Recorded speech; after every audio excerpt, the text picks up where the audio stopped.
Everyone, তো তোমরা সবাই কেমন আছো? আশা করছি সবাই খুব খুব ভালো আছো আর আমিও বেশ ভালো আছি। তোমরা আমার আগের ভিডিও দেখে থাকলে জানবে যে আমি কাল রাতেই দার্জিলিং এসে পৌঁছেছি। তো রাতের বেলা তো আর কোথাও বেরোয়নি, আজকে সকালবেলা একদম রেডি হয়ে বেরিয়ে পড়েছি সাইট সিনের উদ্দেশ্যে। আমরা প্রথমেই যেখানটা এসছি সেটা হচ্ছে পিস পাগোডা, দার্জিলিংয়ের খুব ফেমাস একটা জায়গা। সিঁড়ি দিয়ে উঠতেই প্রথমে রয়েছে একটা জাপানিজ বুদ্ধিস্ট মন্দির। তো আমরা আগে প্রথমে মন্দিরটাতে যাব, তারপর যাব পিস পাগোডাতে। এটাই হচ্ছে জাপানিজ মন্দিরটা। মন্দিরটা ভীষণ সুন্দর আর মন্দিরের বাইরে দুটো সিংহর স্ট্যাচু দাঁড় করানো রয়েছে। আর মন্দিরের বাইরে জাপানিজ ভাষায় কিছু লেখা রয়েছে যেটা আমি বুঝতে পারছি না। মন্দিরের একদম পাশেই রয়েছে পিস পাগোডা। আমরা এখন হাঁটতে হাঁটতে ওদিকটাতেই যাচ্ছি। আজকের ওয়েদারটা ছিল ভীষণই ভালো, মানে এক কথা যাকে বলে রোদ ঝলমলে ওয়েদার।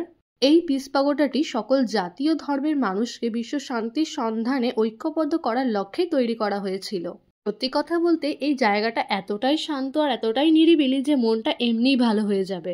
সিঁড়ি ভেঙে চলে আসলাম ওপরে, আর ওপরে আসতে দেখতে পেলাম এই কিউট কিউট দুটো পাপ্পি যারা খেলা করছিল। ভীষণ কিউট লাগছিল দেখতে। এটাই হচ্ছে পিস পাগোডা। তোমরা যদি চাও তাহলে আরো ওপরে উঠতে পারবে, পাশ দিয়ে সিঁড়ি করে দেওয়া রয়েছে, কিন্তু আমার আর ওপরে উঠতে ইচ্ছা করছে না। চারিদিকের ভিউটা দেখতে যে কি সুন্দর লাগছে, তোমাদেরকে ওই পিস পাগোডার ওপরের বুদ্ধ মূর্তিটা একবার ভালো করে দেখিয়ে দিই। আমাদের শান্তি স্তূপা দেখা কমপ্লিট, আমরা গাড়ি নিয়ে বেরিয়ে পড়েছি। এখন আমরা যেখানটায় যাব সেটা দার্জিলিং থেকে একটু ভেতরের দিকে। আমরা এখন একটা পাহাড়ি গ্রামের মধ্যে দিয়ে যাচ্ছি, আর এখানকার রাস্তাগুলো এতটা ঢালু আমার গাড়ির ভেতরে বসে থাকতেই ভয় করছিল। এরপরে আমরা আমাদের ড্রাইভার দাদার সঙ্গে অনেকক্ষণ গল্প করছিলাম। তিনিও এই দার্জিলিংয়েই থাকেন। তো বলছিলেন যে এই গ্রামগুলো দেখতে খুব সুন্দর লাগে ঠিকই, কিন্তু এখানকার মানুষের জীবনযাত্রা কতটা কষ্টের।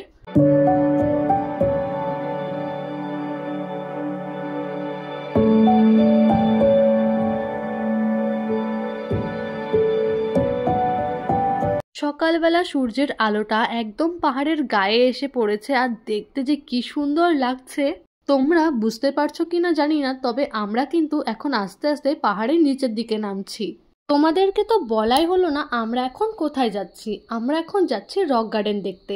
দার্জিলিং থেকে রক গার্ডেনের দূরত্ব ওই 8 কিলোমিটার মতো। जंगल देख रहे हैं ना, वो दार्जिलिंग में है ना? दार्जिलिंग कितना दूर चला है उधर से पूरा। রক গার্ডেনে যাওয়ার আগে আমাদের গাড়িটা একটা জায়গায় থামানো হলো। এটা হচ্ছে একটা টি গার্ডেন।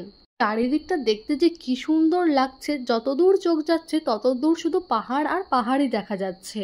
তোমরা জানো সামনে যে চা গাছগুলো তোমরা দেখতে পাচ্ছ, এই চা গাছ থেকে যে চা পাতা তৈরি হয় সেই পাতাগুলোই কিন্তু এই দোকানটাতে বিক্রি করা হয়। তো তোমরা যদি চাও তাহলে কিন্তু এখান থেকে চা পাতা কিনেও নিতে পারো।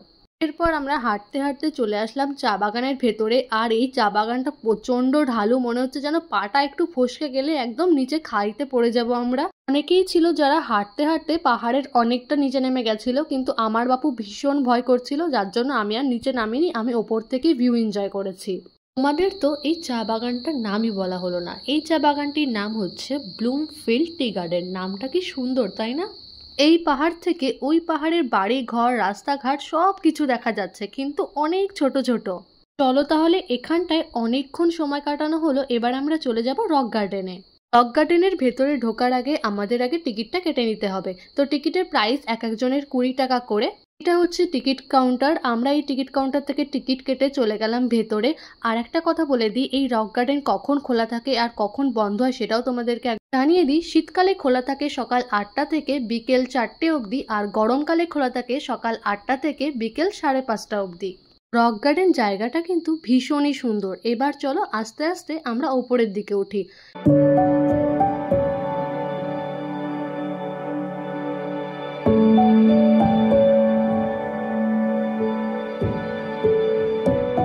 চারিদিকে প্রচুর ফুল আর ফলের গাছ রয়েছে।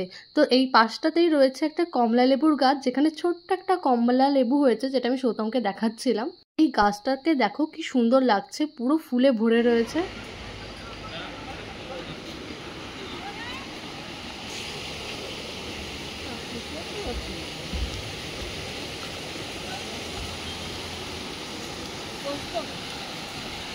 এখানকার মেন আকর্ষণই হচ্ছে এই ওয়াটারফলটা, দেখতে ভীষণ সুন্দর লাগছে।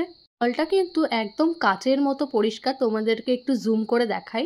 অনেকেই ওয়াটারফলের ওপরটাতে উঠেছে, তার জন্য সিঁড়ি করে দেওয়া রয়েছে, আমরাও একটু পরে যাব, তার আগে একটু বসে নিই।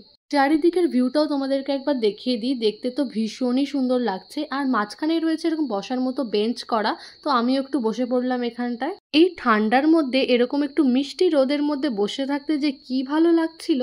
এখানে রয়েছে একটা দোকান যেখানে তোমরা পাহাড়ি ড্রেস ভাড়া করে ছবি তুলতে পারবে। তো তোমরা যদি চাও তাহলে এখান থেকে পাহাড়ি ড্রেস পরে ঝর্ণার সামনে সুন্দর সুন্দর ছবি তুলতে পারো। তো এই ড্রেসগুলো ভাড়া করতে তোমাদেরকে মাত্র 100 টাকা দিতে হবে।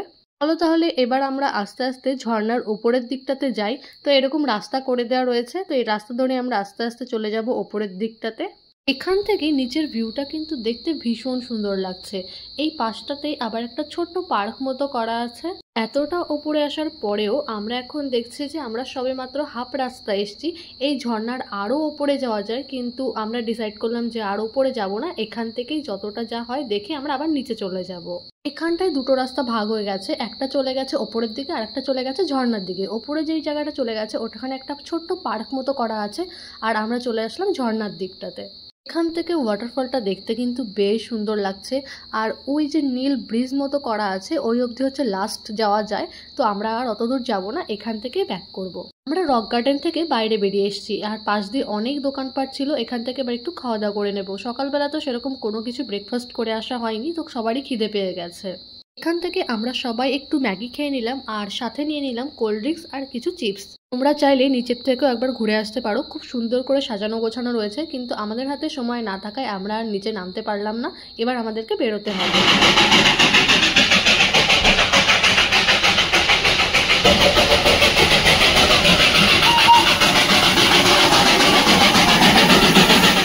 গার্ডেন থেকে বেরিয়ে আমরা এখন চলে এসেছি ঘুম মনেস্ট্রিতে।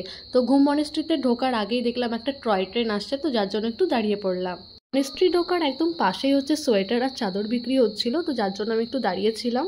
এটা হচ্ছে ঘুম মনেস্ট্রির মেন গেট। তো চলো এবার ভেতরে যাওয়া যাক।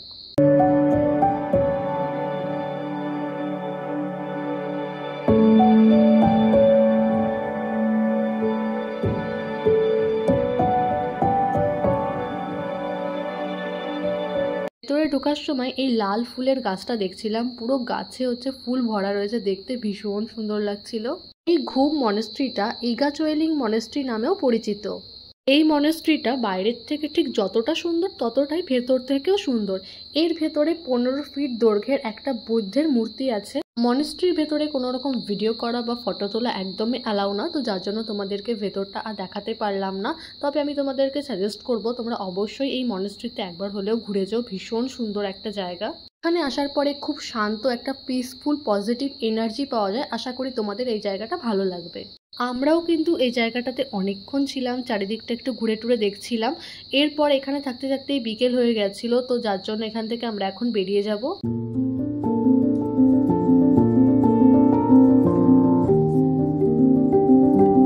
ঘুম মনেস্ট্রি থেকে বেরিয়ে আমরা গাড়ি করে চলে আসলাম হিমালয়ান তিব্বত মিউজিয়ামের একদম সামনে, যেটা রয়েছে ম্যাল রোডে। আমরা সবাই এখানটায় নেমে পড়লাম, তার কারণ হচ্ছে আমরা এখন আর গেস্ট হাউসে ফিরবো না, আমরা একটু ম্যাল রোডটাকে এক্সপ্লোর করব, তারপর আমরা গেস্ট হাউসে ফিরবো। কালকেও কিন্তু আমরা এই দাদার সঙ্গে ঘুরবো। দাদা হচ্ছে ভীষণই ভালো মানুষ। তোমরা যদি দার্জিলিংয়ে এসে কোনো গাড়ি বুক করতে চাও সাইট সিনের জন্য, তো দাদাকে তোমরা চোখ বন্ধ করে ভরসা করতে পারো। এই স্ক্রিনে দাদার নাম্বার দিয়ে দেবো, তোমরা চাইলে দাদার সঙ্গে কন্ট্যাক্ট করে নিতে পারো। তবে আজকের মতো ভিডিওটা এখানেই শেষ করছি। ভিডিওটা ভালো লাগলে একটা লাইক করে দিও, আর আমার চ্যানেলে নতুন হয়ে থাকলে অবশ্যই সাবস্ক্রাইব করে দিও। আজকের মতো টাটা।